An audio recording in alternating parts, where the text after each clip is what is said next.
మమ్మల్ని మిక్కిలిగా ప్రేమించిన మా ప్రియ పరలోకపు తండ్రి, మీ ఘనమైన శ్రేష్టమైన నామాన్ని బట్టి వేలాది వందనాలు చెల్లిస్తూ ఉన్నాం. ప్రతిదినం ఈ రీతిగా మీ పాదాల చెంత చేరి శ్రేష్టమైన మీ వాక్యమును ధ్యానించడానికి మీరిచ్చిన మహాకృపను బట్టి వందనాలు చెల్లిస్తూ ఉన్నాం. ప్రతిదినం వాక్యం వింటున్న మా శ్రోతలందరినీ ఆశీర్వదించండి, ఆధ్యాత్మికంగా బలపరచండి, ఆర్థిక లోట్లని పూడ్చండి. అట్లాగే 10వ తరగతి అలాగే ప్రభా డిగ్రీ పీజీ ఎగ్జామ్స్ రాస్తున్న బిడ్డలందరినీ చక్కని జ్ఞానంతో నింపండి, మంచి మార్కులు పొందే భాగ్యం దయచేయమని. ప్రతి ఎగ్జామ్లో నాయన మంచి మార్కులకి బిడ్డలు అటెంప్ట్ చేసే భాగ్యం దయచేయండి. అలాగే ప్రభా కాంపిటేటివ్ ఎగ్జామ్స్ కొన్ని రాయబోతున్నారు బిడ్డలు, డిఎస్సి అలాగే బ్యాంక్ రైల్వేస్ కొన్ని ఎగ్జామ్స్ రాయబోతున్నారు. చక్కని ఉద్యోగాల్లో మా బిడ్డలను ఉంచండి. అట్లాగే విదేశాల్లో ఉంటున్న బిడ్డలు అందరినీ కూడా దీవించండి, ఆశీర్వదించండి, బలపరచండి. దూర ప్రాంతాల ఉద్యోగాలు చేస్తున్నారు బిడ్డలు, వారిని కూడా దీవించి బలపరచమని. హాస్టల్ నుండి చదువుతున్నారు బిడ్డలు, వారికి చక్కని జ్ఞానం ఇవ్వండి, ఆరోగ్యం దయచేయండి. అనారోగ్యంతో ఉన్న వారికి చక్కని ఆరోగ్యాన్ని దయచేయండి, బలపరచమని అడుగుతున్నా. అలాగే వివిధ సంఘాల్లో ఉన్న సకల పరిశుద్ధులకు మీ ఆశీర్వాదమును కాపుదల భద్రత ఇచ్చి నడిపించమని యేసయ్య పరిశుద్ధ నామాలు అడిగి వేడుకొనుచున్నాము తండ్రి, ఆమేన్. అందరికీ వందనాలండి. క్రీస్తునందు ప్రియ దేవుని బిడ్డలారా, కీర్తన గ్రంథం 12వ అధ్యాయం 3-4 వచనాలు నిన్నటి వరకు మనం ధ్యానం చేసామండి. ఈరోజు 5-6 చరణాలు. కీర్తన గ్రంథం 12వ అధ్యాయం 5వ చరణం 6వ చరణం. బాధపడు వారికి చేయబడిన బలాత్కారమును బట్టి, దరిద్రుల నిట్టూర్పులను బట్టి నేను ఇప్పుడే లేచెదను. రక్షణను కోరుకున్న వారికి నేను రక్షణ కలుగజేసేదను అని యెహోవా సెలవిచ్చుచున్నాడు. 6వ చరణం. యెహోవా మాటలు పవిత్రమైనవి, అవి మట్టి మూసలో 7 మార్లు కరిగి ఊదిన వెండి అంత పవిత్రములు. ప్రియులరా, దేవుని స్వరము యొక్క గొప్పతనం 5వ వచనములో చూస్తున్నాం. ఆయన యొక్క ఖచ్చితత్వం లేదా దేవుడిస్తున్న హామీ విషయంలో, ఆయన మాటల విషయంలో ఎంత ఖచ్చితమైన హామీయో మనం 6వ చరణంలో చూస్తూ ఉన్నాం. అంటే ఇప్పటి వరకు దావీదు ప్రార్థన చేశాడు. ఈ 5-6 వచనాల్లో దేవుడు మాట్లాడుతున్నాడు. ఆయన స్వరం వినబడగానే దావీదుకి చాలా ధైర్యం వచ్చింది. నేను ఇప్పుడే లేస్తాను. ఎవరికైతే ఇబ్బంది కలిగింది, ఎవరికైతే బలాత్కారము, ఎవరికైతే నిట్టూర్పులు విడిచారో వారందరి గురించి నేను ఖచ్చితంగా రక్షణ కోరుకున్న వారికి నేను రక్షణ కలుగజేసేదను అని ఆయన మాట ఇస్తూ ఉన్నాడు. నేను ఇప్పుడే లేచేదను అనే మాట అంటే ఆయన చర్య తీసుకోబోతున్నాడని మనకు ఒక అర్థాన్ని తెలియజేస్తూ ఉన్నాయి.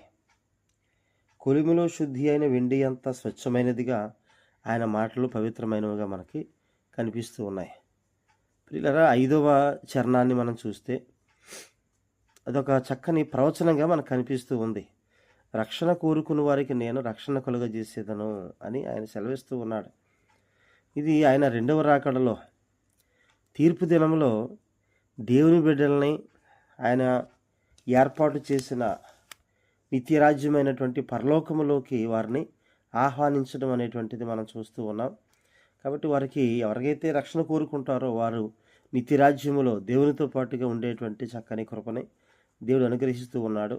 కాబట్టి అటువంటి ఇబ్బందికర పరిస్థితిలో ఉన్న వారిని దేవుడే రక్షణ కలుగజేసి వారిని కాపాడుతాను అని ఆయన చెబుతూ ఉన్నట్టుగా మనం చూస్తూ ఉన్నాం. ఈ మాటలు మనం ఒకసారి 7వ అధ్యాయం, ఇదే కీర్తనలో 7వ అధ్యాయం 6వ వచనంలో మనం చూద్దామండి. యెహోవా కోపము తెచ్చుకొని లెమ్ము, నా విరోధుల ఆగ్రహము నడుచుటకై లెమ్ము, నన్ను ఆదుకొనుటకై మేల్కొనుము, న్యాయ విధిని నీవు నియమించున్నావు కదా. ఇక్కడ కూడా కీర్తనకారుడు ప్రార్థన చేస్తున్నాడు, అయ్యా నీవు లే, నా విరోధుల ఆగ్రహం నడుచుటకై లెమ్ము అని. అలాగే 9-19లో కూడా చూస్తే అండి, యెహోవా లెమ్ము, నరులు ప్రబలకపోదురుగాక, నీ సన్నిధిని జనములు తీర్పు పొందుదురుగాక. అంటే ఇప్పటి వరకు దావీదు చేసిన ప్రార్థనను బట్టి ఆయన అంటున్నాడు, లెమ్ము అని ప్రార్థన చేసావు కదా దావీదు, నేను ఇప్పుడే లేచెదను, చర్య తీసుకోవడానికి నేను సిద్ధపడుతున్నానని ఆయన వాగ్దానం ఇచ్చినట్టుగా మనం చూస్తున్నాం. ఈ ప్రార్థన బట్టే దావీదుకి చాలా ధైర్యం వచ్చింది, దేవుడిచ్చిన ఆ వాగ్దానాన్ని బట్టి. ఇక 6వ చరణం అండి, దేవుని యొక్క మాటలు పవిత్రమైనవి, అవి మట్టి మూసలో 7 మార్లు కరిగి ఊదిన వెండి అంత పవిత్రములు. అంటే ఈ 4 వచనం వరకు 2, 3, 4 వచనాలు ఈ 12వ అధ్యాయంలో 2, 3, 4 చరణాలు గనక మనం చూస్తే మానవుల యొక్క నోరు కానీ, మానవుల నోటి వెంబడి వచ్చే మాటలు కానీ, మానవుల యొక్క నాలుక, పెదవులు ఇవన్నీ ఎటువంటి భయంకరమైన పరిస్థితులు ఉన్నాయో చెబుతూ ఈ 2, 3, 4 వచనాలకి వ్యతిరేకంగా దేవుని మాటలు ఎలా ఉంటున్నాయో అనేది 6వ వచనంలో చెబుతూ ఉన్నాడు. అంటే ఇవి ఎంత అపవిత్రమో దేవుని మాటలు అంత పవిత్రమైనవి. మన నాలుక, మన మనస్సు, మన పెదవులు ఎటువంటి ఇచ్చకములాడేటువంటివిగా, ఎటువంటి మోసకరమైనదిగా ఉన్నాయో దేవుని మాటలంతా పరిశుద్ధమైనవి, దేవుని మాటలంతా యథార్థమైనవని తెలియజేస్తూ ఉన్నాడు.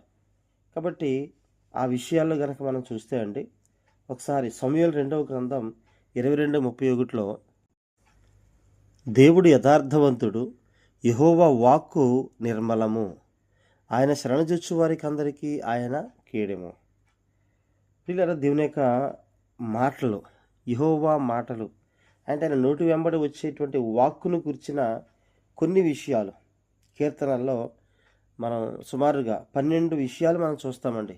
యేసు ప్రభు యొక్క మాటల విషయంలో 12 విషయాలు, అంటే ఆయన వాక్కు ఎంత శ్రేష్టమైనదో, ఎంత పవిత్రమైనదో, ఎటువంటిదో ఆయన వాక్ అనేది కీర్తనల్లో 12 వేరువేరు మాటలుగా ఆయనవి కనిపిస్తూ ఉన్నాయి. ఒకసారి వరుసగా నేను చెబుతాను, అవి ఒకసారి వీలైతే రాసుకోండి. మొట్టమొదటిది, యెహోవా మాటలు పవిత్రమైనవి, స్వచ్ఛమైనవి. ఈ 12వ అధ్యాయం 6వ వచనం, 119, 140 అండి. రెండవది, యెహోవా వాక్కు నిర్మలము, ఈ 12:6. అలాగే కీర్తనలు 18:30 అండి. మూడవది, ఆయన మాటలు యథార్థమైనవి, కీర్తన 33:4. నాలుగవది, ఆయన వాక్కు చేత ఆకాశములు కలిగెను, అంటే ఆయన వాక్కుకంత శక్తి ఉన్నది. 33:6లో ఈ మాట చూస్తాం.